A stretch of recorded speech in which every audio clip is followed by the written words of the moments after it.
house บ้าน บ้าน market ตลาด ตลาด shop ร้าน ร้าน restaurant ร้านอาหาร ร้านอาหาร coffee shop ร้านกาแฟ ร้านกาแฟ school โรงเรียน โรงเรียน hospital โรงพยาบาล โรงพยาบาล hotel โรงแรม โรงแรม cinema โรงหนัง โรงหนัง bank ธนาคาร ธนาคาร road ถนน ถนน station สถานี สถานี อยู่ verb to be located ที่ at ที่ไหน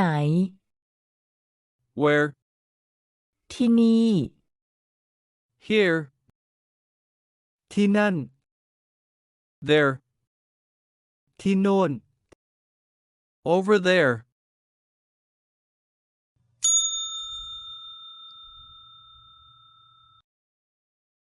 How to ask, where is, where are, อยู่ที่ไหน and answer, อยู่ที่ where are you? คุณอยู่ที่ไหน I'm at home. ผมอยู่ที่บ้านครับ ฉันอยู่ที่บ้านค่ะ Where is the hotel? โรงแรมอยู่ที่ไหน The hotel is on Sukhumvit Road. โรงแรมอยู่ที่ถนนสุขุมวิท Where is the cinema? โรงหนังอยู่ที่ไหน The cinema is on Selam Road. โรงหนังอยู่ที่ถนนสีลม Where is a hospital? โรงพยาบาลอยู่ที่ไหน A hospital is at Tonglaw Station. โรงพยาบาลอยู่ที่สถานีทองหล่อ Where is a market? ตลาดอยู่ที่ไหน A market is on Sathorn Road. ตลาดอยู่ที่ถนนสาทร Where is a bank? ธนาคารอยู่ที่ไหน A bank is there. ธนาคารอยู่ที่นั่น Where is a coffee shop? ร้านกาแฟอยู่ที่ไหน A coffee shop is at the train station. ร้านกาแฟอยู่ที่สถานีรถไฟ Where is a police station? สถานีตำรวจอยู่ที่ไหน A police station is over there. สถานีตำรวจอยู่ที่โน่น Where is your house? บ้านคุณอยู่ที่ไหนคะ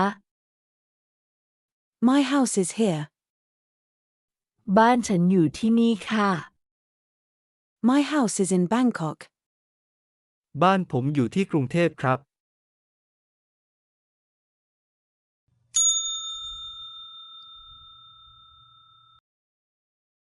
Number 1. โรงพยาบาล 2. ร้านอาหาร 3. สถานี 4. บ้าน 5. สนามบิน 6. โรงแรม 7. ถนน 8. ตลาด